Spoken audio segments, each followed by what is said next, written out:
What's up, guys? Welcome to Lifted Coast. My name is Sean. Thanks for stopping by. I'm excited. We have my favorite Grand Prix of the season coming up this weekend. It's the British Grand Prix. It's the racetrack that started it all. 1950, the first Formula One race ever was held there. It's the best track in the world. It's not close to number two. It is by far and away one of the most enjoyable tracks to watch open wheel race cars compete on. So we're very, very excited. There are some things that we need to discuss leading into this year's race because things will be just slightly different for the 2026 season because of the new regulations. So we'll get to that in a little bit. Before we do that, I wanted to touch on a few things from Austria just before we go too much further. George had a great win last week. I think that was really important for the title chase. The fact that he was able to qualify on pole is really like he kind of paid attention and kept his, he was able to lift during the crash in Q3, which put him on pole position. What was interesting, or my question is, Mercedes on their final run at Q3 in Austria last weekend, they had like over a half-second lead going into the third sector, which is just crazy. Like that is, I was having like reminiscent thoughts of 2020 party mode Mercedes, right? Like they used to have this mode. Some of you will remember this in 2020.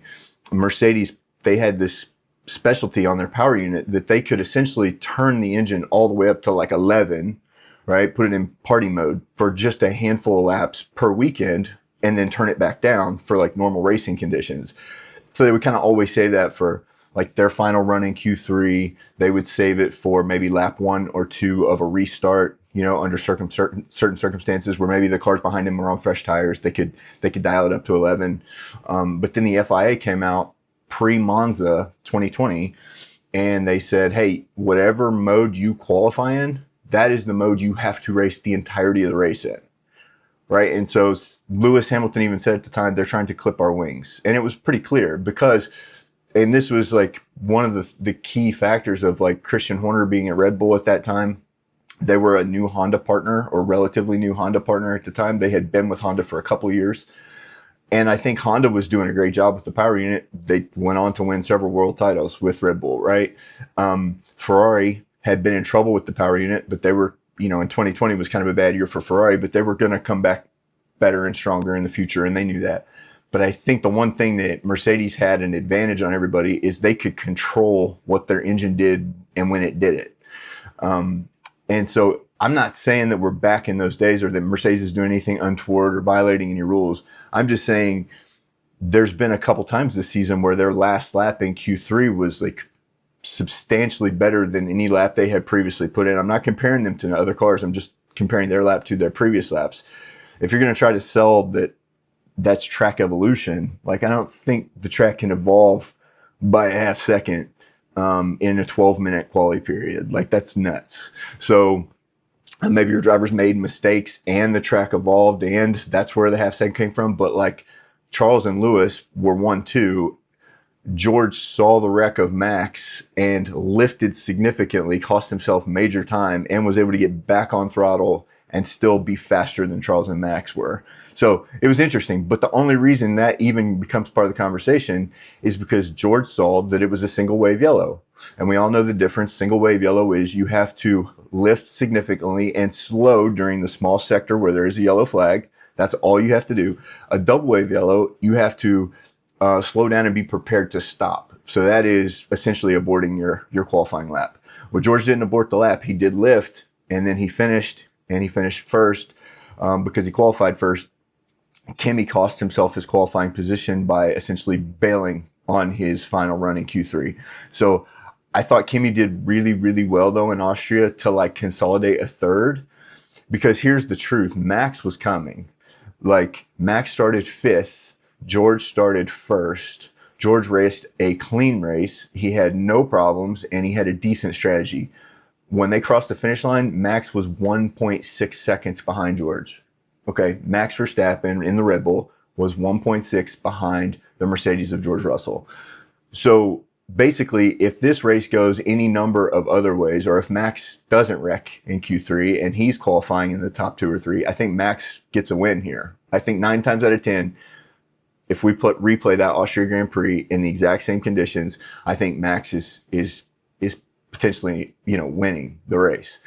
So the fact that Kimi was able to come away with a podium, that really is damage limitation. It's like good on George, because George was able to put one driver between him and his teammate, because ultimately he's competing with Kimi for the title.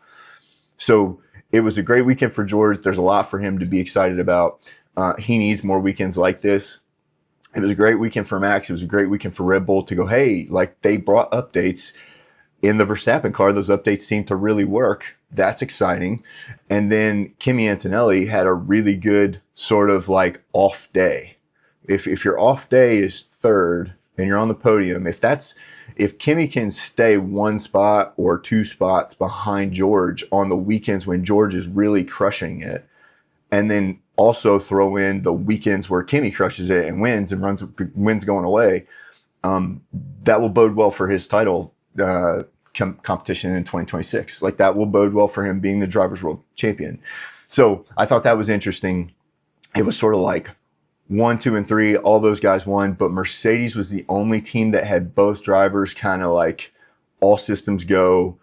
By and large, a few small things to work on with Kimi, the brake glazing, the asymmetrical grip of the brakes where he was leaving the track there in the first couple laps of the race, had a little bit of an issue with that. But outside of that, they did a really good job to keep both cars on the podium, and they looked to be like an excellent race team this weekend. And it was exciting to see Max and Red Bull be competitive again, after bringing their raft of upgrades. But what was weird is all of the 4 top teams, if you take Mercedes out of it, so Ferrari, McLaren, and Red Bull, all of those 3 of the top 4 teams, they all have one driver that kind of crushed it. Like Ferrari, Lewis looked great. McLaren, Oscar looked great. Red Bull, Max looked great. But the other drivers on all 3 of those teams were nowhere. It was like a huge gap, seemingly not just between Max and Isaac Hadjar, but also between Lewis Hamilton and Charles Leclerc, also between Oscar Piastri and Lando Norris, defending champ Lando Norris. Like there was weird gaps in each one of those top teams. So we'll see if that's just, was it like a strategic thing that led to that? Are there certain characteristics to Austria? There's certain characteristics to that particular style of racing that just benefits one driver and really penalizes the other? It's hard to say, but that was, I thought, very interesting. But and Oscar absolutely did outperform his teammate, despite being outqualified by Lando in Austria. Oscar outperformed him in the race, and Lando seemed to be nowhere most of the weekend. So yeah, those are some takeaways from the Austrian Grand Prix. I thought all in all for Mercedes, it's good. I thought Red Bull, good. Ferrari did not. They brought an engine update to Austria. It was really, really hot. The last thing in the past, for Ferrari to Ferrari, in the past, they would have made the mistake by running the power unit too hot and blowing one of them up. So that didn't happen. So I think they were probably cautious with the power unit, right? Remember, there was the communication from the pit wall to Lewis going, hey, change the mode the engine's in, like change it to TS mode. And he comes back and says, I already have no power. So there was obviously some sort of communication to Lewis during the course of the race that was like, hey, like we need to chill out on the new power unit. We don't want to, you don't want to detonate the new power unit right away. That's hugely embarrassing for people back at Maranello. That's hugely embarrassing for like board members at Ferrari. Like that's not a good idea to go out there and push the engine right to the brink on day one when you just because those are very expensive upgrades. Those are very expensive updates. And so I understand they want to compete, but also they don't want to, it was, depending on what you believe in terms of track temp, it was like 50 degrees C, which is like 120 degrees Fahrenheit. I'm not sure where they're measuring that on the track, if that's in the shade or in the sun, I don't know. But needless to say, it was really hot and it was at high altitude. So the engines don't breathe quite as well at high altitude.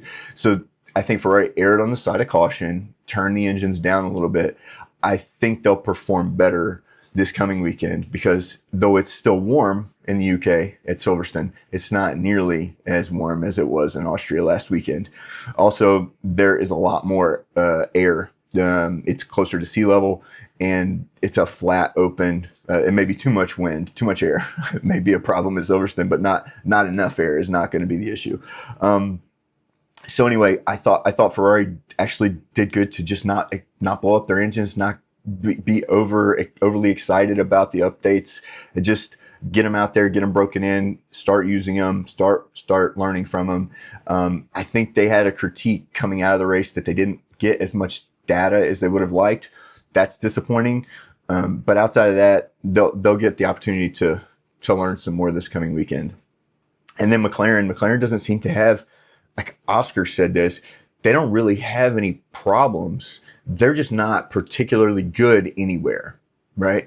Andrea Stella said slow corners seem to be their biggest weakness right now, which that hurts Lando more than it hurts Oscar. So that tracks a little bit. But Lando is typically better in slow corners. He's better coming out of those slow corners in traction zones. Oscar's good at fast corners. Lando is more of a medium slow corner guy, historically speaking. So that tracks a little bit as to why Oscar had more success in the race than Lando did.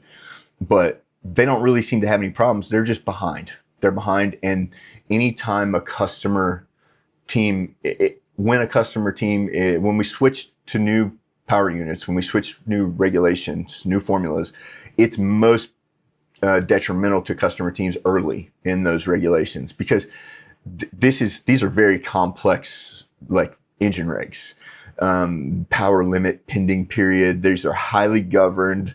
When you can harvest, when you can deploy the electricity, when you can use the combustion engine, how you recharge. There's so many constraints put on the teams regarding how they use these particular power units this year that are 50-50 split between electrical and combustion power. So as a customer team, which McLaren is, they don't build their own power units. They have to buy them. So they're the only one of the top 4 teams that doesn't build their own power units. So they have more to learn this year than any other year in the future. And who knows, maybe they'll slowly start to catch up with Mercedes. But considering where they are, it's disappointing, I think, for the team, because they have championship pedigree. They have won the last 2 constructors world titles. They won last year's drivers world title. They're not in that competition at all really this year. But they're a ways back from Mercedes, and I think that's surprised them. So they're still learning and figuring out how to get the most out of these particular power units. But Austria was a decent weekend. It's a top 5 favorite racetrack for me. It's a short lap. It's in a beautiful setting, which is always cool to look at. It's also like when I sit down with people to watch quali or whatever, with family to watch quali, it's just everybody kind of is like gasps at the views. It's really cool. So it was a cool track. It was really, really fun to watch. I thought there was plenty of side-by-side racing. There was good opportunities for side-by-side racing, and I thought the track really played into the strengths of these current regulations really well. You could follow closely, and that was fun to see. I just think I think really, with the exception of Max being in the mix, I think the Mercedes is pretty dominant. Now, this coming weekend we are going to the best track in the world. As I said earlier, I think it is the best open wheel racetrack in the world. It's awesome. Silverstone Silverstone, depending on where you're from, I guess, dictates how you say it. When I first started watching Formula One, everyone on TV called it Silverstone, so that's what I thought it was called. Now I hear people saying Silverstone on TV, so I guess there's not really a wrong answer. But it's a really cool track. It is super, super wide. It is really, really smooth, and it is really, really flat. There's not much undulation. So with modern Formula One cars, like when I first started watching Formula One in the early 2000s, the cars were tiny. And so there were a lot of different tracks that provided unique racing opportunities. Well, as the cars have grown and gotten bigger, the opportunities to really push them in race, especially on like street circuits, it just doesn't exist the way that it used to. That's why they're in the process of trying to shrink the cars back down, keep them safe, because with size has come safety, so that's good. But they want to keep the car safe, but they want to reduce the size and weight a little bit to just improve the maneuverability and allow the racing to be a little more wide open. Well, Silverstone doesn't matter. Like, it's just a great racetrack. And the way that it's laid out, there's like multiple points of ingress and egress to many of the corners. So if you're playing a sim or a video game or anything like that, I know it's not the same as racing, but you'll see this in the race too. Drivers will sacrifice their speed on corner exit, which will penalize them the whole subsequent straight, but they can sacrifice that exit in order to gain track position at corner entry. So what you'll see is you'll see a quick jump in front during a slow part of the track, especially early in the lap. You'll see cars dive in front and then force the car that you just dove in front of to re-overtake you on the next straight, which of course that happens, but at least the driver behind jumping in front is making the driver that was in front work to get his spot back. So it's racing. It's racing. It's a little yo-yo. It's a little back and forth, but we see some really fun racing here. We've seen some great races. I mean, historically speaking, there's a bunch that you could point to. I think 2007 or 8. I can't remember that time. I can't remember if it was Lewis Hamilton's rookie season, or his second year. Was really, really crazy good around here. Lewis has won 8 or 9 times around this place. He's very good at Silverstone. Charles Leclerc, I think, finished on the podium in 2020 driving a Ferrari tractor, which was amazing that he was able to haul that car onto the podium. Max Verstappen has big wins here. The drivers love it typically. And it's ideal for modern racing. Also, the weather can change quickly. It's British weather, it can change, but like the high on Sunday is 79 degrees Fahrenheit with the sunny skies and 24-mile-an-hour gusts. Like that's really good racing conditions. It'll be warm. It'll be warm on track, but won't be anything like what we just experienced in Austria. It won't be anything like Miami or Singapore or any of those races, but it will be warm, all things considered. But also, like, this is a sprint weekend. There could be a qualifying cloud that pops up over the track, and it can drastically cool the track surface down for a very short period of time. So you'll see the teams play and use those strategies to their advantage. But if you don't like the weather, I guess in the UK on race weekend, just give it a second because it could change. So that's one of the running jokes, but it really is an awesome race to watch. It is one I recommend to fans who are new to the sport for sure, because like Monaco is beautiful. It's a spectacle. It's cool. Qualifying on Saturdays, maybe the most consequential qualifying session of the season. But the racing isn't really that great. The cars are too big to pass on those little city streets. That's not the case here. You'll see different strategies regarding tires, regarding safety cars coming out if there's crashes. So you'll see that they have elevated grandstands for safety reasons. You know, the fans are up off the ground, and there's tire barriers down low and catch fences so that the fans can see the track and have really good perspective of the track. The atmosphere provided by the British fans is fantastic. I always say, like, my favorite fans are like the Tifosi, because they're just so passionate, and it's hard to watch a race in Monza and not smile, because it's awesome. I think the American fans are super, super laid back in many cases. The British fans are kind of like New England Patriot football fans, or maybe Philly fans. Like, they're very astute. They know what's going on in the race. They can help you understand the difference between an overcut and an undercut, and why one's on and the other isn't, right? Like, they can explain those types of things. And they all have very strong opinions about which British driver they like and which ones they don't.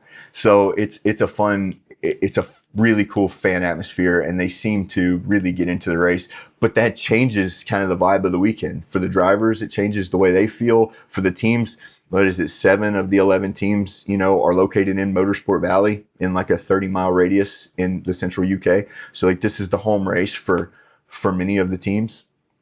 In terms of functionally speaking, it's where their factories are located. This is their home race. So that's cool. There is going to be a huge emphasis placed on like power unit, power production, if you will. Like your propulsion system has to be on point for you to have any chance of competing in Silverstone, because it is a lot of full throttle time, and you have to have plenty of shove to get wins around here. But also you need aerodynamic efficiency. If you have a draggy car, that will penalize you because there's so much time spent at full throttle. So you have to be really, really on it in order to be considered for a win around here. I kind of think Mercedes is going to walk away with this one. I'm not trying to be doom and gloom. That's what I think is going to happen. I think around a short lap, last weekend, you were able to see some teams get close. I don't think Mercedes was able to really stretch its legs and exercise its fullest advantage and utilize all of its strengths. I think this weekend will be different. It'll be a little cooler, which benefits Mercedes, historically speaking. And I think because like harvesting and deployment is going to be so important, they have reduced the amount of megajoules that can be used over the course of a lap this year. They've done a lot of things to try to tighten the confines, to try to keep the racing as competitive as possible, and to keep it visually, like from a like just optics perspective, like they want it to look as normal as possible. There are going to be some high speed corners this weekend that the cars can't take at full chat. They're not going to be able to, because they're going to have to harvest, and they've been on full throttle for a long time. Their batteries will be nearly depleted when they get to some of those turns. And so it will be a little bit different. Quali will be different. It won't be like a nearly flat Cops or into Maggots and Beckett's, that section almost completely flat. Like during quali, to get completely flat through there is something, or there's a small lift and then another feather on the gas and small lift and a feather on the gas and another small lift.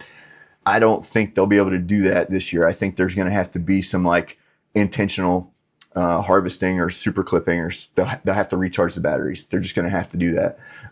But from what I've read and what I understand, that's even if we go to like a 70-30 or the 60-40 split that we're going to go to post 27, for the 2028 season, like that will still be a feature of using this much hybrid technology inside the racing power unit. So, but I think because it's going to be the same for everybody, I still think we'll see really great racing opportunities. I don't know that it'll be at the sharp end, but that's normal. Like that happens some years. Some teams get it right, some teams don't. But I think we'll see where teams are indeed pretty even. I think you're going to see some really cool side-by-side racing, because if we both have to lift because we both need to recharge and we're side-by-side going into it, like there's still opportunities to race each other. It's just like we can't tell as fans whether they're full throttle or whether they're 3/4 throttle. Maybe the fans there could tell a little bit, but I still think it's going to be exciting. I still think it's going to be fun. It's still the best racetrack in the world.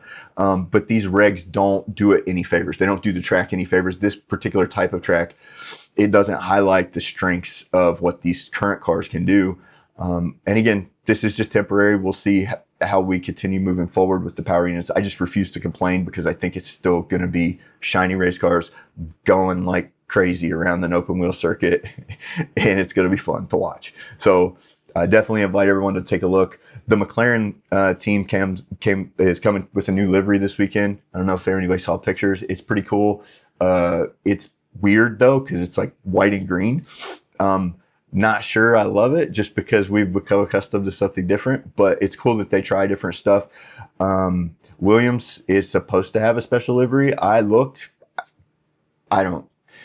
Maybe it's like one of those puzzle games where like you try to find the differences in the two images. I'm not sure where the changes come from, but I'm also not the most creative person when it comes to aesthetics. So I may not know what I'm talking about there.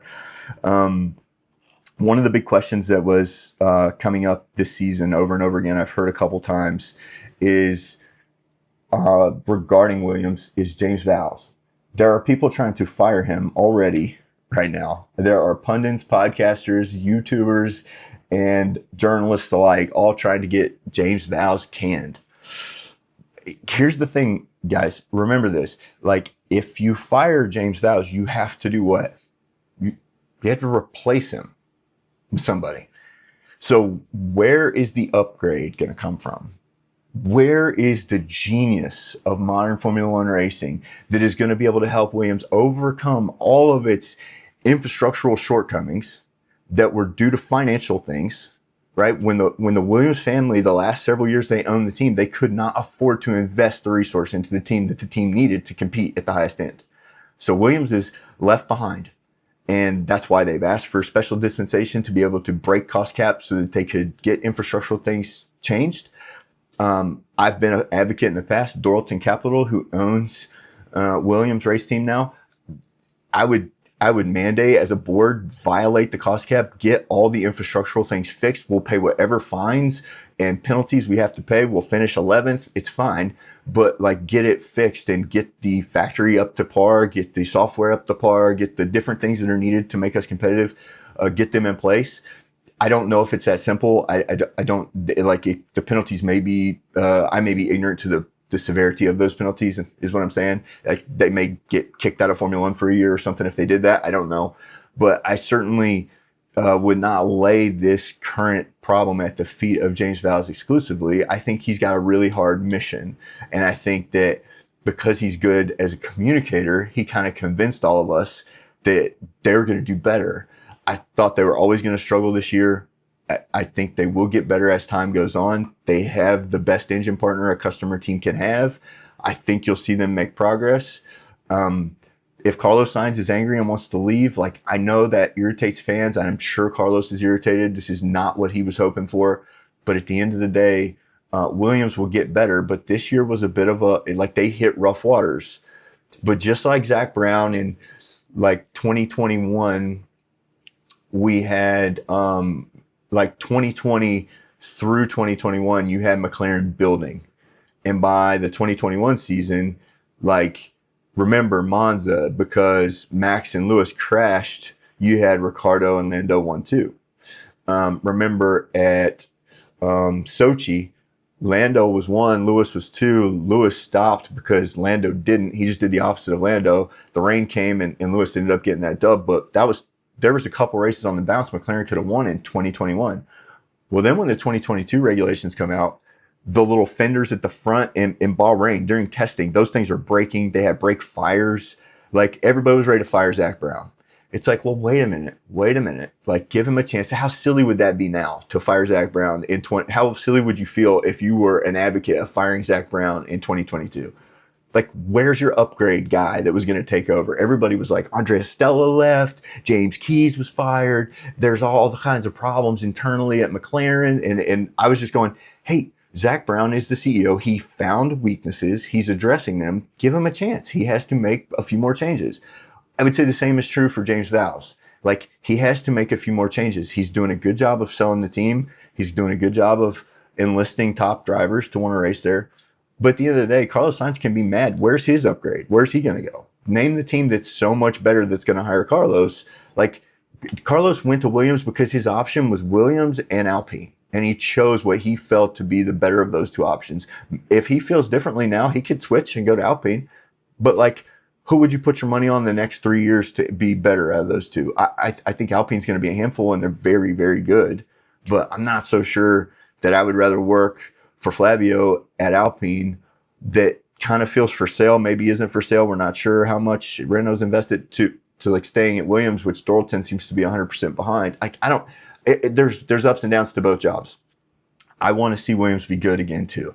I do. My dad was a diehard Nigel Mansell fan. He grew a mustache because of Mansell. Like, so I get it. But also, I just think before we go firing head coaches, before we go firing team principals, like, you got to have an upgrade in mind, like a person that you think will make the difference that you could replace them with today. And so I just stop it with the James Vowles firing. Just stop it. What? You're not gonna. There's not just like guys growing on trees that like they have all the answers. They would come in for sure, even though they're in a different type of racing right now, in a different series with a totally different financial structure. There's people out there way better than James Vowles at this. I think the only way I would even consider getting rid of a team principal that is currently working in Formula One is if it's for someone who's also kind of operating like Hannah Schmitz. I hope she gets an opportunity as the Red Bull strategist. But the reason why I want her to get an opportunity as a team principal is because James Vowles has shown that somebody who leads the strategic department can translate pretty well to being a TP. So like, but but I wouldn't say she would necessarily be an upgrade right now at Williams. Like, that doesn't solve any of their problems to fire James Vowles. That's all I'm getting at. It may be frustrating, and I get it, but yeah, we got to stop firing people every time they underperform. I mean, gosh, the beginning of the season, everyone wanted to fire Vasseur, and they still might at Ferrari. Like, that could, who knows? It's Ferrari. They have different expectations. But the last thing Williams can do is become a volatile place to work. Like, that will kill momentum quicker than anything. So here's to all the fans that are diehard old school Williams fans. You guys hang in there. I know it's frustrating. We will see them improve. They have a huge update coming in Baku, which is a long way away. Azerbaijan's a long way away, but September, I think. But just hang in there. It's going to be a tough season, but they will improve. And yeah, and so will many of these other teams. All right, guys, that's it. Yeah, 79 degrees, sunny this weekend. British Grand Prix. We have sprint quali on Friday. We have sprint race on Saturday. We have main quali on Saturday afternoon. We have the race on Sunday. There will be 24-mile-an-hour gusts on Sunday. As of right now, that's what my Apple Weather app says. So that could have a negative impact. Maybe not quite as much as in the past. These cars seem to be a little less sensitive. But if there's a tailwind coming out of a long straight, that will cost time, right? If there's a headwind going into a high-speed corner, that should help. But we'll see. I'm very, very excited. I hope you guys have a great weekend, and thanks for stopping by and saying hi. You guys have a good one. Bye.